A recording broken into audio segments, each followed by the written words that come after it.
Жарқыраған мың күн 7 бөлім. Ләйлә орнында сілейіп тұрды. Аяқтары цементке жабысып қалғандай ауыр тартты. Тарых екеуінің тәтті өмірі кенеттен Ләйләнің үстіне түскен зымыран оғына айналып, оны күл-талқан етті. Енді оның құлағы Тарыхтың дауысын естімейді. Құдды бір өмірін жалғап тұрған жіп ақырын-ақырын шіріп, үзіліп кеткендей. 1992 жылдың тамыз айы. Олар Ләйләнің қонақ бөлмесінде әңгімелесіп отырған. Таң атқалы Фарибенің асқазаны түйнеп зар иледі. Хакім Хикметиярдың зымырандарының оңтүстікті бетке алып заулағанына қарамастан, оны ауруханаға алып жүрді. Тарых диванда қолын тізесіне қойып, жерге қарап отырған. Өзінің алысқа кететінін Ләйләға білдірді. Бұл қыстақтан, Кабулдан емес, Ауғанстаннан кетпекші болған еді. Ләйләнің көзі қарауытты. Қайда барасың? Қайда кетпексің? Әуелі Пәкістандағы Пешаварға, ары қарай білмеймін. Мүмкін Үндістан немесе Иранға кетерміз. Қанша уақыт? Білмеймін. Бұл шешімге қашан келіп едіңдер? Бірнеше күн болды. Саған айтпақшы едім, Ләйлә. Бұл шыным. Қалай жеткізерімді білмедім. Көңіліңнің қаншалық құлазитыны маған аян. Қашан жүресің? Ертең. Ертең? Ләйлә, маған қарашы. Ертең. Әкем, оның жүрегі мына қырғынды атыс-шабысты еш көтере алмай барады. Ләйлә алақанымен жүзін жауып алды. Тұла бойын алапат үрей билеп алған еді. Бұл күннің келерін ол неге ойламаған?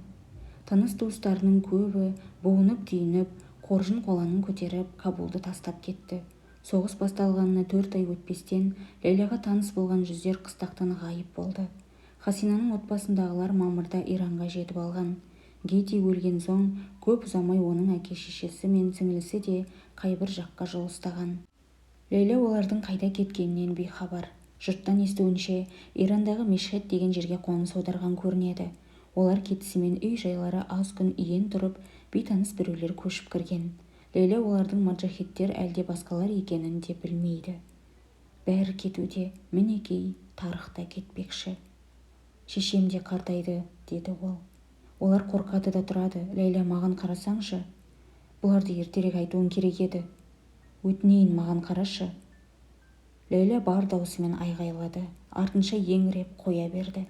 Тарых оның көз жасын саусағымен сүртпекші болып еді. Ләйлә қолын сілкіп тастады. Ол Тарыхтың өзімшілдігіне, Кабулдан кететінін айтпағанына бір күйсе, өзін тастап бара жатқанын ойлап, азап отына жанған. Өйткені Тарых Ләйлә дүр, бірі-бірінің көлеңкесі дүр.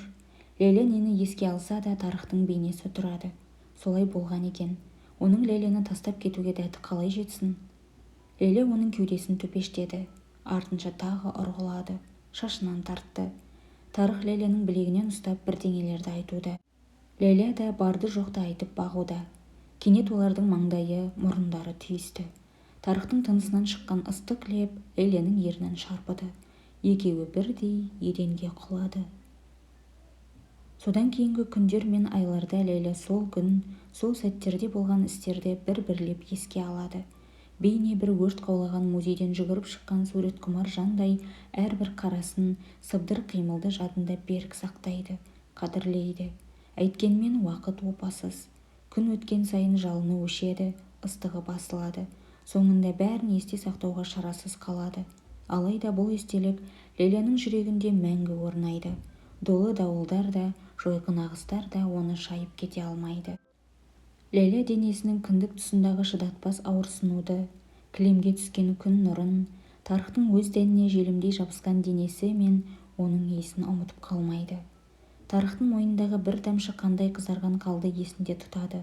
Тиіскен бетін, сүйіскен ернін, маңдайын өпкен маңдай шашын жүрегіне мөр қылып басып, тұмардай сақтайды.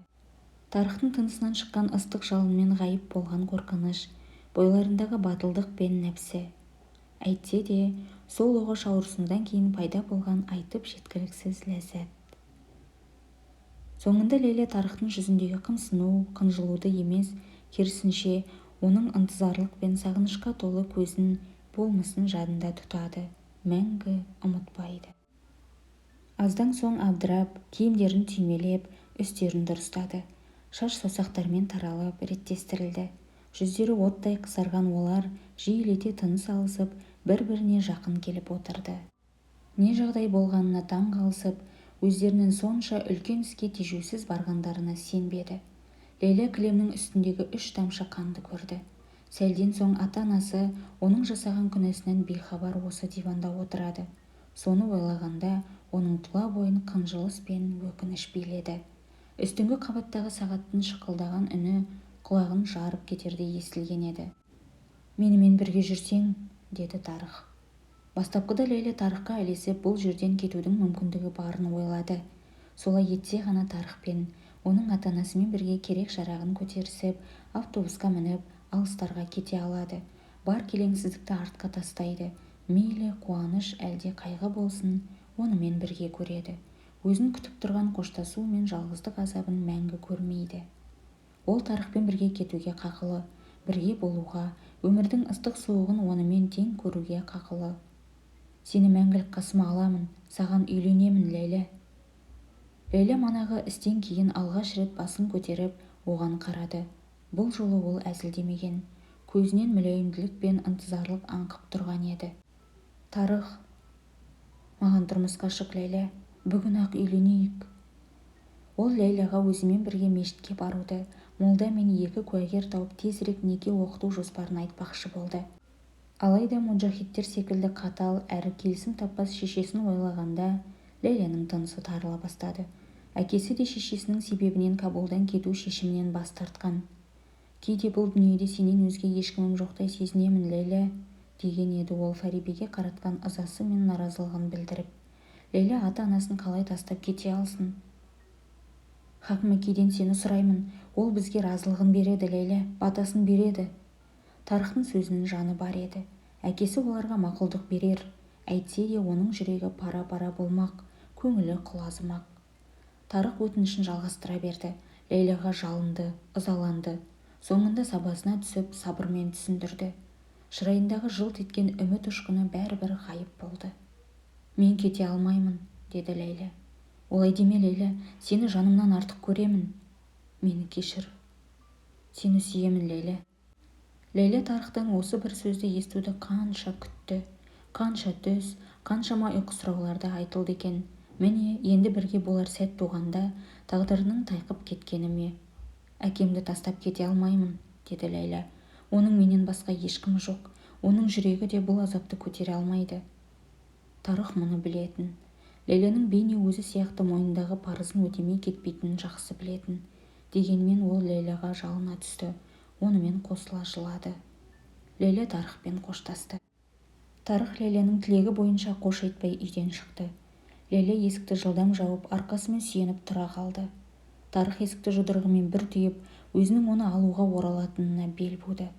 Лейла бір қолымен аузын, бір қолымен құрсағын баса босағаға сүйеніп, Тарықтың алыстап бара жатқан аяқ дыбысы естілмей кеткенше тыңдап тұрды.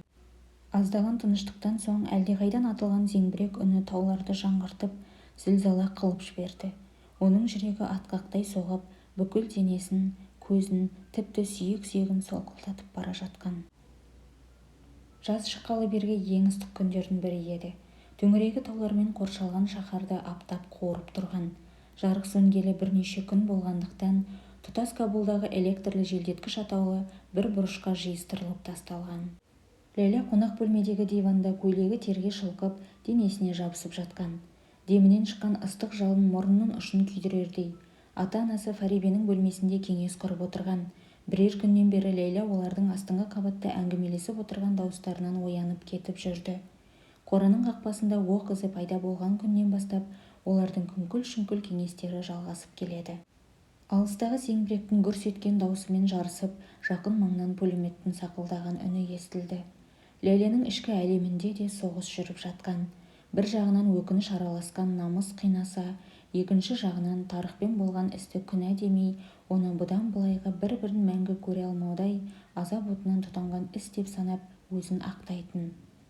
Ол диванда екінші қырына аунап түсіп, өткенін еске алуға тырысты. Олар еденде жатқанда Тарық өзінің маңдайын оның маңдайына тиістіріп тұрып бірдеңе айтқан еді. Тарықтың кеткеніне 2 апта өтпей, сол бір қымбатты естеліктері былдырай бастаған. Лейленің басы бітпес қиялдардың мекеніне айналды. Ол сірә не деп еді? аяқ астынан мұның жауабын табу оған маңызды сезілді. Ол көзін қайта жұмып, сол сұрақтың жауабын табуға ниеттенді. Уақыт өте келе Ләйлә мұндай еске алулардан шаршайды. Әлдеқашан өлген нәрсені қайтадан еске алып, оған жан кіргізудің оңайға түспесін сезінеді. Болашақ бір күндерде ол тарықты жоғалтып алғанына қайғырмайды. Тым құрғанда дәл қазіргідей азаптанбайды. Соңыра тарықтың кескін келбеті Ләйләнің естелігінен біртіндеп өшеді. Көшедегі әйелдердің балаларын тарық деп шақырғаны жүрегін езбейтін болады. Оның жоқтығы түбінде Ләйләні қинамайтын болады. Ләйлә да жасы жетіп, біреуге жар болар, бала сүйер. Бәлкім күйеуінің көйлегін үтіктегенде, балаларын тербеткенде кенеттен тарықты есіне алып қалар.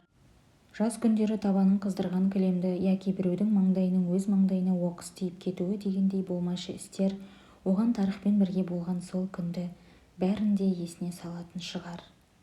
Міне, осы естеліктер оның жүрегіндегі жараны қайта тырнауы бек мүмкін. Дегенмен ол күндер де өтіп кетеді. Оны тек уақыт қана қинайды. Хакім дәлізге шығып Ләйләға жоғары көтерілуге бұйырды. Ол әйтеуір келісті, деді тебіренісін жасырып.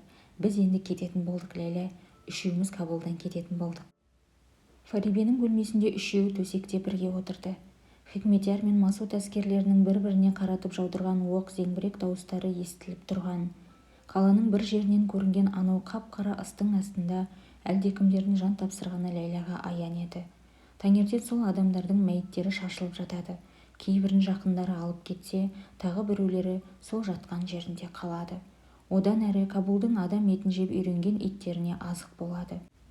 Қуанышы қойнына сыймаған Ләйлә жүгіріп көшеге шығып айналып келді. Оның тебіренісін басып, әке-шешесімен бірге отыра тұруы мүмкін емес. Хакім өздерінің әуелі Пәкістанға барып визаға өтініш беретіндерін айтты. Пәкістан, ол жерде тарық бар емес пе? Оның кеткеніне 17 күн болған. Шешесі 17 күн бұрын иланған болса, олар тарықтың отбасындағылармен бірге кетер еді. Ләйлә да әлдеқашан онымен бір жерде болар еді. Әйтсе де әлі кеш емес. Ләйлә ата-анасымен бірге Пешаварға бармақшы. Сол жерден тарық пен оның ата-анасын тауып алулары мүмкін. Ләйләнің үміті орындалса, олар құжаттарын бірге дайындайды. Содан соң кім біледі, Еуропа яки Америкаға бірге кетулері де ғажап емес. Тіпті әкесі Хакім айтқандай, теңіз жағалауындағы штаттарға кетер.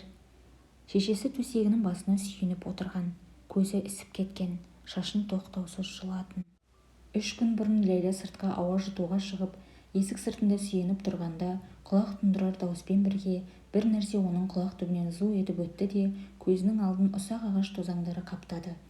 Гидейдің өлімі мен Кабулдың сан мыңдап атылған зымыран оқтары, бомбалары Фарибеге әсер етпеген еді. Ләйләнің басынан 3 жақ елі биік ұшып, есікті тесіп өткен бір тал оқ Фарибені ұйқыдан оятты. Алдыңғы соғыстың 2 ұлын алып кеткенін, ендігісінің тірі қалған жалғыз қызын жалмап кетуі ықтималын енді түсінгендей. Бөлмесінің қабырғаларындағы Ахмет пен Нұр күлімсіреп тұрған суреттеріне ол қасіретті әрі пұшайман күйде көз тікті. Бейне олардың рұқсатын алып жатқандай, разылығын сұрап тұрғандай, өзін кешіруін өтінгендей оларға қадала қарауда. Мұнда бізді ұстап қалар ештеңе қалмады, деді Хакім. Ұлдарымыз өлді, бірақ Ләйлә тірі. Бір-бірімізге арқа сүйемесек болмайды, Фарибе, бәрін жаңадан бастайық. Хакім төсектің арғы бетіне өтіп оған қолын созды. Фарибе қолын тартып алмады, бір-бірін үнсіз құшақтады. Фарибе күйеуінің көйлегінен шымши ұстап, басын оның иығына қойып қисайды. Сол түні ұйқысы қашқан Ләйлә аспанға көтерілген қызыл, сарғыш нұрларға сағаттап қарап жатты. Дегенмен ұйқы жеңді. Атылған оқ, жарылған бомбаның үні күшейсе де көзі жұмылып түс көре бастады. Түсінде олар теңіз жағасында жайылған жамылғының үстінде отырған. Аспанды бұлт торлап, ауа дымқыл, салқын тартса да, ол тарықтың жанында үстіне жамылғы қымтап еш тоңбаған. Дауыл жапырып, қисайып қалған пальма ағаштарының астындағы ақпен сырланған тосқауыл маңында көліктер қатар-қатар тізіліп тұрған. Ұйтқыған жел көзін аштырмай, аяғын құммен көміп, қураған шөп, қурай қаңбақ оңды-солды ұшып жүрген. Олар алыстан көрінген кеме пароходтарды тамашалайды. Маңайды балықшы құстардың саңқылдаған үні басып, жел еріп әкелген құмдар үйлі төбеге айналып, кезекпен ән салып тұрған. Әкесінің бірер жыл бұрын ән салатын құм туралы айтып берген ол тарихқа баяндап отырған. Сөйлей отырып қасына жабысып қалған құм түйірлерін сүртеді. Тарықтың бір саусағында өзінікімен бірдей алтын жүзік жарқырап тұрған. Ол рас, деген Ләйлә. Құм түйірлері бір-біріне үйкелгенде дәл сондай ән пайда болады. Сенбесең, өзің тыңдап көр. Тарық алақан құлағына тосып, назар салып тыңдай қалғандай. Жел баяу соқса, жылаған үн күшейе түссе, жоғары дауыстар хор орындалып жатқандай. Хакім ең керек деген заттарды ғана алып, басқаларын сатып жіберу керектігін айтты. Мен Пешаварда жұмыс тапқанша сол ақшамен күн көре тұрамыз. Бірнеше күнге дейін олар сататын заттарды талдап, бір жерге үйіп қойды. Ләйлә бөлмесіндегі ескі киімдер мен ойыншықтарын жинады. Төсегінің астынан Хасина 5-ші сыныпта тарту еткен әйнек сиырды, Гети ұсынған кішкентай футбол доп орнатылған әшекей салпыншақты алып шықты. Олардың арасында шұбар ат пен ойыншық арба да бар еді. Ол Тарықпен бірге тауып алған фарфор ғарышкерді қолына алды. Ол Ләйләнің 6, Тарықтың 8 жастағы кездері болса керек. Ләйлә оны кімнің бұрын тапқанына таласып, Тарықпен ренжісіп қалғанын есіне алды. Фарибе де өз заттарын жинастыра бастады. Қимылынан нараулық байқалады. Көзінен де еш әсер көрінбейді. Ол ыдыс-аяқ, майлық орамалдарын, алқа моншақтарын, неке жүзігін, той көйлегін бір шетке қойды. Бұларды сатпайсыз, солай ғой, деді Ләйлә шешесінің той көйлегін қолына алып. Ол көйлегінің жағасындағы шілтерлерін, ленталарын, жеңіне қолмен қадаған інжу маржандарын аялай сипады. Фарибе иығын қомдап қойып, көйлегін Ләйләнің қолынан алды да, үйілген киімдердің үстіне қопылдау қимылмен тастай салды. Шешесінің мұнысы Ләйләға бейне қарақотырланған жараның аузын бір тартып жұлып алған әрекеттей көрінді. Хакім үшін өз заттарынан бас кешу бәрінен қиын мәселеге айналды. Ләйлә оның сөредегі тізілген кітаптарына мұңая қарап тұрғанын көрді. Хакім үстіне Сан-Францискодағы қызыл түсті алтын қақпа көпірдің суреті түсірілген майка киіп алған. Суретте теңіз толқындарынан көтерілген аппақ тұман көпір мұнараларын тұмшалап тұрған еді. Бұрынғыларда, егер 5 кітапхана алып жүруге мәжбүр болсаң, қайсыларын таңдар едің, дейтін сөз бар, деді ол. Өзімнің де сондай таңдау жасайтын сәтке душар болатынымды еш ойламаған екенмін. Біз енді сөз үшін жаңа кітаптар жинаймыз, әке. Деді Хакім қинала күлімсіреп. Өзімнің Кабулды тастап кететініме сенгім келмейді. Осы қалада, осы мектепте оқығанмын. Алғашқы қызметімді де осында бастағанмын. Осында әке болғанмын. Жақын арада жат өлкеде жүретінімді ойласам, мазам кетеді. Мен де. Кабул хақындағы бір өлең бүгін күні бойы құлақ түбінде жаңғырды да тұрды. Бұл өлеңді Сайып әл-Табризи 17 ғасырда жазған екен. Бұрын бастан аяқ жатқа білуші ем, қазір 2 тармағы ғана есімде қалыпты. Ай сәулесі шатырда, айдың санын кім білген, жарқыраған мың күнде қабырғадан көрінбес. Ләйлә басын көтеріп, өксіп жылаған әкесіне қарады. Ол әкесінің белінен құшақтап, «Жан әкем, біз қайта ораламыз, соғыс аяқталады. Кабулға қайтып келеміз, иншалла, қайтып келеміз», деді. 3-ші күні таңсәріде Ләйлә керек жарақтарын есік алдына шығара бастады. Бұл заттарын таксиге салып, сатып алушыға бармақ еді. Ол бір кіріп, бір шығып, тең-тең киімдерді, ыдыс-аяқтарды, әкесінің қорапқа салынған кітаптарын тасыды. Өзінің беліне дейін келетін буылған, түйілген жүк қоржындарды тасып біткенше діңкелеп қалса да, әр рет үйге кіріп шыққанда Тарықпен жолығуға бір қадам жақындап жатқанын білетін. Содан да болар, қадам сайын аяғына жан кіріп, күші тасып бара жатқандай сезінді. Үлкендеу көлік шақыртсақ дұрыс болғандай. Ләйлә басын көтерді. Шешесі үстіңгі қабаттағы бөлмесінен шындағын терезеге тіреп төменге қарап, Ләйләға бірдеңелерді айтып жатыр. Қылаулай бастаған шашы, солғын арық жүзі күн нұрымен жарқырап тұрған. Үстіне неше ай бұрынғы жеңіс отырысында киген көк түсті көйлегін киіп алыпты. Әйтсе де, Фарибе Ләйләнің көзіне қартайып кеткендей көрінді. Терісі салбыраған арық білегі, қошиып қалған жағы, нұрсыз көзінің айналасындағы шұбарланған сызықтары неке суретіндегі беті алмадай, дөңгелек жүзді, шырайынан нұр тамып тұратын әйелге тіптен ұқсамайтын өзге жанға айналдырып жіберген. «Екі үлкен көлік теңіз», деді Ләйлә. Хакім қонақ бөлмеде кітап салынған қораптарды бір-бірінің үстіне қойып жатқан. «Шаруаң бітсе жоғарыға шық, бірге отырып түскі асымызды ішейік», деді Фарибе. «Суға пісірілген жұмыртқа мен бұршақ жейміз». «Мен ұнататын тамақ екен», деді Ләйлә. Аяқ астынан ол өзінің түсін, Тарықпен бірге жамылғыда отырған бейнесін, теңізді, дауылды, құм төбелерді есіне алды. Ол кідіре қалып жердегі жарықтан өрмелеп шығып келе жатқан сұп-сұр кесірткеге қарады. Кесіртке екі жағына шап-шұп қарады да сып беріп тастың астына кіріп кетті. Ләйлә теңіз жағасын елестетті. Құмның ызыңы жан-жақтан естіліп барған сайын күшейе бастады. Енді ол Ләйләнің құлағын тұндырарлықтай шулап, төңіректегі өзге дыбыстарды жұтып алған. Балықшы құстар қанаттарын үнсіз сермеп қағады. Қанаттарынан ескен жел сонша күшті болса да, одан ешбір дыбыс естілмейді. Міне, құм ән сала бастады. Дауыс бейне. Қоңырау сыңғырында естіле ме қалай? Жоқ, қоңырау емес, ысқырық шалынғандай. Ләйлә қолындағы кітапты жерге қойып аспанға қарады. Алапат күркірген дауыспен жарысып, аспанда аппақ нұр пайда болды да, аяғының астындағы жер сілкіне бастады. Артынша бұрқ еткен ыстық ағын оның екі етігін екі жаққа лақтырып, денесін аспанға көтерді. Енді ол әуеде қалықтап, бірде аспанды, бірде жерді көріп ұшып бара жатты. Діңіне құшақ жетпестей үлкен ағаш қасынан ұшып өтті. Айнала шашыраған әйнек паршаларына шағылысқан күн нұры әсем кемпір қосақтай көрінді. Артынша ол қабырғаға ұрылып жерге күрс етті. Беті мен білегін құм, топырақ әйнек паршасы жауып кетті. Оның соңғы есінде қалғаны қасына гүп ете түскен бір нәрсе еді. Қанға бөккен сол нәрсенің үстінен қою тұманды жарып шыққан қызыл түсті алтын қақпа көпірдің бұрышы көрініп тұрған. Бірдеңелер қозғалуда. Пердеден аппақ нұр төгіліп бір әйел оған жақын келді. Оның көз алдын қараңғылық қайта басты. Тағы бір сұлба көрінді. Бұл жолғысы ер адам болса керек. Беті жалпиып, жақ еттері салбырап тұрған. Ерні ғана қыбырлап, даусы естілмейді. Мардымсыз ызың ғана шыққандай. Ер адам Ләйләға қолын бұлғады. Иығы қозғалып, ерні тағы қыбырлады. Ләйләнің бүкіл денесі сыздап ауырады. Тыныс алса да сырқырап шыдатпайды. Бір стакан су мен бір тал қызғылт түсті дәріден кейін оның көз алдын қайтадан қараңғылық басты. Тағы да әлгі әйелдің шырайы, оның сопақша жүзі мен сығырайған көздері көрінді.